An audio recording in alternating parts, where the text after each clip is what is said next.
Dear Tita El, magandang gabi po sa inyo at sa mga katrupa natin na nakikinig ngayon. Sa totoo lang, Tita El, medyo nahihiya po ako sa ibabahagi ko, pero parang kailangan ko ng tagapayo.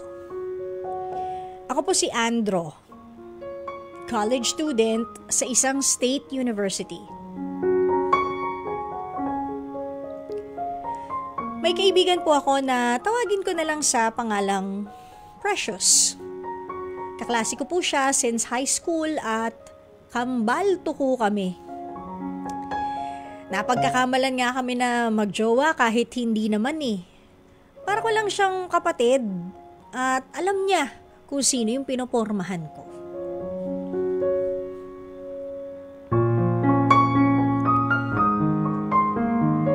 Gustong-gusto si Precious ng tropa ko sa basketball na si Kurt. Kaya nakiusap siya sa akin na kung pwede, ako ang maging daan para makadate niya si Precious. Dahil mabait naman si Kurt, nag-set po ako ng blind date.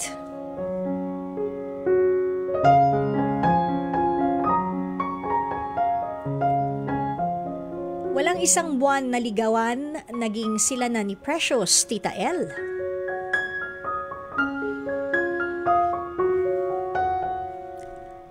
Ako po ay third wheel sa isang romantikong relasyon. Saya naman kami. Lagi kaming nagbabanding, ikot-ikot sa mga magagandang pasyalan at mga trending na kainan. At balak pa nga po namin sana na mag-vlog.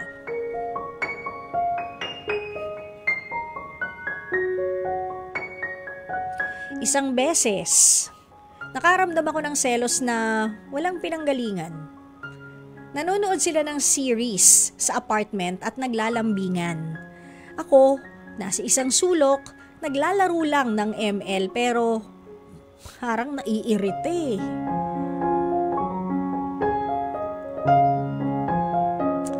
At habang magkakasama kami, may nararamdaman akong unti-unting pagbabago, Tita El. Ang kadalasan naming ginagawa ay hindi na po nangyayari. Nagtampo ko dahil nakita ko na nag-post itong si Precious na magkasama sila ni Kurt sa overlooking spot sa Binangonan. Ako po ang nagplano nun eh. Tapos hindi ako kasama sa casting. Ang sakit-sakit sa mata, Tita El.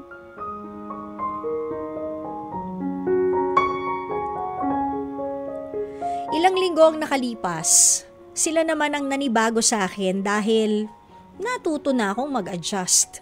Kung dati nalulungkot ako pag hindi ako kasama, ngayon hindi na. Ako na naman ang kanilang hinahanap ngayon. Bakit daw ako lumalayo sa kanila? Hindi naman po ako lumalayo, pero tanggap ko na ang mga pagbabago.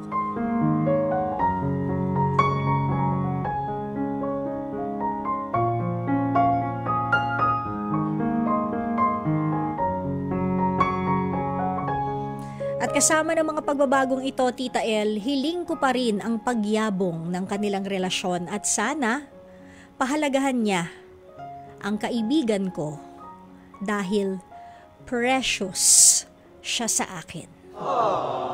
Maraming salamat sa pagbasa ng aking liham, Tita El. Lubos na gumagalang, Andro. Let's get straight to the point. Dalawa lang ang senaryo na nakikita ko sa pagliham mo. Pagliham? Dapat pala seryoso. Dalawa lang na nakikita ko. Yung unang scenario is, siguro hindi mo lang alam that you have feelings for her. Kaya, nung una, nagkaroon ng pagsiselos. Or, baka dun sa second na, dahil nga sobrang close kayo nitong si Precious, sabi mo nga, kambal tuko kayo, you're inseparable. Kayong dalawa noon, bago pa man siya magka-boyfriend, di ba? Inseparable kayong dalawa, kaya nung finally, she has found a special someone, nagkaroon talaga ng selos on your end. Kasi the things that you do together before, syempre, ginagawa na niya with her jowa ngayon. Lakwatsa, gala, kain, and asahan mo talaga na unti-unti or there will be days kahit na tropa kayo nitong jowa niya na basketball player at siya, si Precious, may mga moments talaga na hindi ikaw kasama sa equation. Ikaw yung remainder 5. Parang ganon. O tama ka naman, third wheel. Pero baka nga your hindi na ikaw yung third wheel. Baka na flat na talaga kailangan ipa-vulcanize. Kaya hindi na third wheeling yung tawag sa'yo at times. Pero I guess that's part of, being in a relationship, itong si Precious. And I'm actually glad kasi natanggap mo na, yun nga, yung friend mo, yung kambal tuko mo, nahanap na niya yung special someone niya. And binibigyan mo lang naman silang dalawa ng space nila as boyfriend-girlfriend. There's nothing wrong kung nasanay ka na hindi mo sila kasama. There's nothing wrong if maninibago rin sila doon sa ikinikilos mo. Kasi that is giving space for their relationship to grow. Katulad ng sinabi mo na, dalangin ko ay yumabong pa ang kanilang relasyon. And for you, Andro, isang araw, mahanap mo rin siya. Huwag kang mag-alala. Okay?